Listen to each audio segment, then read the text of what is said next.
참 살다 별일 다 겪어보게 되는 상황이 생겨 도저히 이해할 수 없는 행동 때문에 여러분들과 이야기 좀 해보고자 사연 신청해 봅니다. 저는 올해 58세의 나이를 먹었으며 이번에 예비사이를 맞이하게 되었습니다. 저희 딸 보람이와 예비사이는 연애 기간이 3년 정도 되는 것 같습니다. 같은 회사에서 근무를 하고 있었고 재작년에 예비사이는 다른 회사에서 스카우트 제의를 받게 되면서 이직을 하게 되었습니다. 그런데 최근에 스카우트한 회사가 경영난을 겪게 되면서 예비사이는 한순간에 실업자가 되었고 다른 곳을 알아보고 있는 중이었습니다. 그러면서 생활비 또한 점점 탕진하게 되면서 은근히 저희 딸에게 기대는 경향이 생겼습니다. 그렇다고 예비사이가 능력이 없는 건 아닙니다. 꽤 이름이 알려진 회사이고 영향력도 있기 때문에 다른 회사에서 스카우트할 정도인데 이번 경영 악화는 큰 회사들 또한 버티기가 많이 힘들었던 것 같네요. 그런데 이번에 좀 이상한 일이 있었습니다. 엄마, 이거 봐봐요. 이번에 민재씨가 준 건데 어때요? 괜찮아요? 선물 받았다면서 자기는 필요 없다고 저한테 선물 줬어요. 그거 루이비통 지갑이잖니. 그런 지갑을 선물해주는 사람이면 꽤 가까운 사이인 것 같은데. 그리고 그 지갑 내가 볼 때는 여자 지갑인데? 남자한테 선물해주는 거면 당연히 남자 지갑을 선물해줘야 하는 거 아닐까? 그러게요. 나중에 물어보면 되겠죠. 일단 저에게 선물 준 게 중요한 거니까 별 신경 쓰지 마세요. 저는 기분 좋아요. 그리곤 자기 방에 들어가서는 예비사이와 한참을 통화하는 게 들렸습니다. 뭐가 그리 좋은지 새벽에 물 마시러 나왔는데도 통화하는 소리가 들렸습니다. 그렇게 서로 사랑하는 만큼 오래오래 행복했으면 좋겠다 생각했습니다. 하지만 모든 건 한순간에 예비사이의 행동 하나로 모든 걸 확인할 수 있었습니다. 비가 주룩주룩 온 다음날 만신창이가 된 차를 세차하려고 차를 끌고는 주유소에 있는 자동 세차장으로 갔습니다. 꽤 늦은 시간이어서 어둑어둑해지고 있었고 그리곤 자동 세차장이 마감되고 있는 시간이어서 제가 마지막 순서로 끝이 났었습니다. 그렇게 세차가 끝이 나고 물기가 남아있는 차를 닦으려고 차에서 나왔습니다. 그리고 잠시 볼일을 보려고 화장실에 들렸습니다. 그리곤 차량이 물기를 닦고 있는데 제 앞에 어떤 차가 바로 출발하는 게 보였고 별 생각 없이 마무리하고 차에 올라탔는데 제가 차를 닦기 전에 풀어놨던 손목시계가 사라지고 없었습니다. 분명 앞자리 컵홀더에 올려놨는데 아무리 차 안을 찾아도 찾지 못했고 결국 주유소 CCTV를 확인하게 되었습니다. 그런데 제 앞에서 막 떠났던 차에 있던 남자가 제 차에 들어와 손목시계를 가져간 걸 확인할 수 있었습니다. 제가 잠깐 화장실 간 사이 순식간에 벌어진 일이었습니다. 그런데 너무 어두워진 시간이라서 얼굴과 차 번호를 제대로 파악할 수 없었습니다. 모자를 쓰고 있어서 경찰분께서는 범인을 파악하려면 시간이 걸린다는 말과 함께 연락 준다고 하고선 떠났습니다. 저는 너무 화가 나 있는 상태에서 집에 도착했고 화가 난 제 모습을 딸이 보곤 놀라서 저에게 말을 걸어왔습니다. 저는 주유소에 있었던 일들을 말했고 남편에게 선물 받은 비싼 시계를 제가 없는 사이에 가져갔다는 말에 딸은 엄청 놀랐습니다. 그렇게 경찰서에서 전화가 오기만 해 기다렸습니다. 그리고 주말에 예비사이가 인사 온다는 말에 손목시계의 일은 잠시 잊어버리고 좋아할 만한 음식들을 바쁘게 준비하고 있었습니다. 정말 상다리가 부서질 정도로 딸과 함께 준비했고 예비사이가 벨을 누르고 들어왔습니다. 상견례 후 정식으로 사이를 받아들이기 위해 준비한 음식이었기 때문에 신경을 많이 썼고 이것저것 꽤 많이 들고 온 예의 바른 예비사이의 모습에 뿌듯하고 좋았습니다.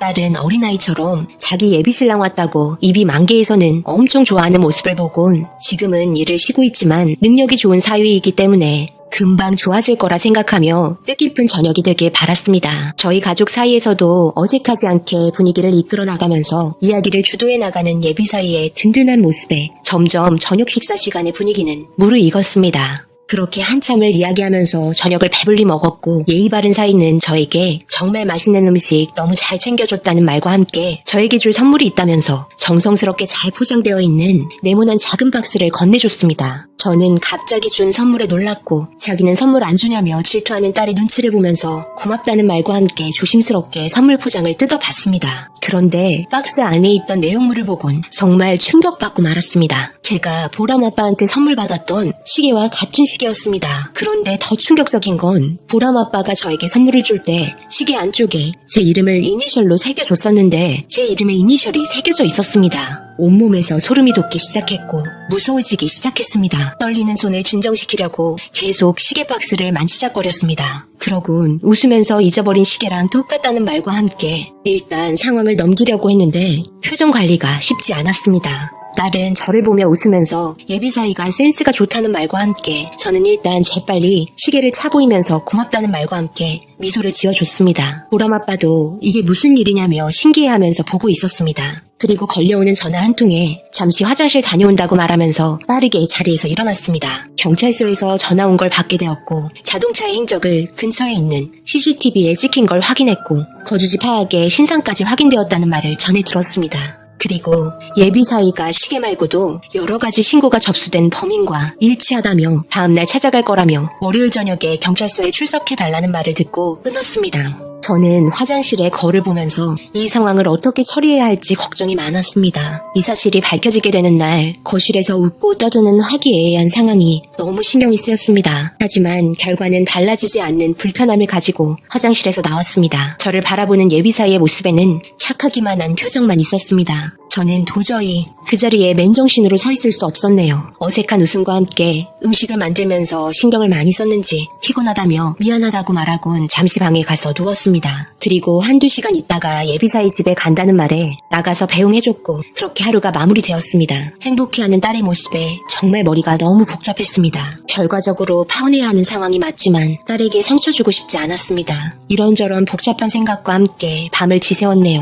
그리고 그날 오후 경찰서에서 전화가 왔습니다. 범인을 잡았다며 경찰서에 출석해달라고 하고 끊었고 두근거리는 마음으로 출석한 결과 모든 진실은 결국 밝혀지게 되어 있었습니다. 머리를 수그리고 조사를 받고 있는 예비사위의 모습이 정말 한심하게 느껴지기 시작했습니다. 제가 옆에 서 있는 모습에 화들짝 놀라며 저를 쳐다봤고 저는 어렵게 입을 뗐습니다. 왜 상황을 이렇게까지 만든 건가? 곧 결혼해야 할 사람이, 부족할 것 없는 사람이 왜 이런 짓을 한 거야? 죄송합니다. 제가 큰 실수했습니다. 저도 어머님께 시계를 건네드릴 때 손목시계 잃어버리셨다는 말을 듣고 하늘이 무너지는 줄 알았습니다. 무슨 변명이 필요할까요? 결과는 벌써 나와 있는데 죄송합니다. 그 말은 일부러 그랬다는 말로밖에 안 들리는데 자네의 무책임한 행동 때문에 우리 딸이 받을 상처는 생각 안 하는가?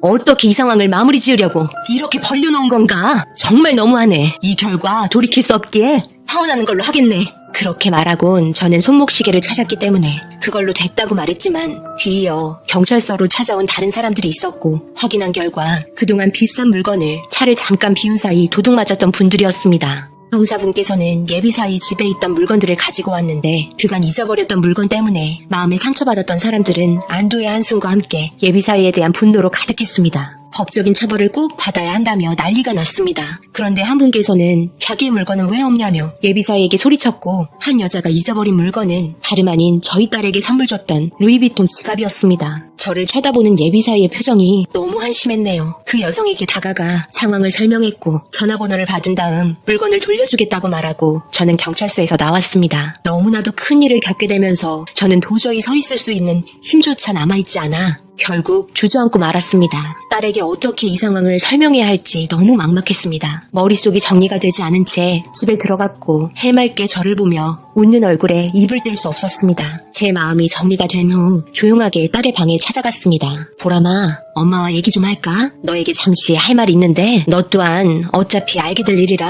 엄마가 얘기하는 게 좋을 것 같아. 그게 무슨 말이에요? 어차피 알게 될 일이라고요? 무슨 일 있어요? 그게 네가 선물 받은 지갑 있잖아. 그게 다른 사람의 지갑이었던 거야. 그리고 내가 잊어버린 시계 있지? 여기 보면 너희 아빠가 항상 나에게 선물 줄 때 이니셜 새겨주는 거 알지? 한번 봐보렴. 엄마, 여기에 엄마 이름에 이니셜이 적혀있네요? 그럼 제가 받은 선물도 다른 사람 거라는 말이에요? 오늘 경찰서 갔다 왔단다. 거기서 머리 숙이고 있더라. 아마 법적으로 처벌을 받을 것 같다. 그런데 그중 한 분이 지갑이 없어졌는데 네가 가지고 있는 지갑이더구나. 내일 돌려주겠다고 말했어. 그리고 이 결혼은 없었던 걸로 해야 할 것 같아. 파혼 결정했다. 많이 힘들겠지만 이런 상황 받아들여야 해. 남의 물건에 손대는 사람과 결혼시킬 수는 없어. 이 말이 끝남과 동시에 보람이의 눈에서 눈물이 흘렀고 지갑의 내용물을 모두 빼고 저에게 건네주었습니다. 한참을 위로해주며 어느 정도 진정이 되었는지 머리 아프다면서 누워있겠다는 말에 조용히 방에서 나왔습니다.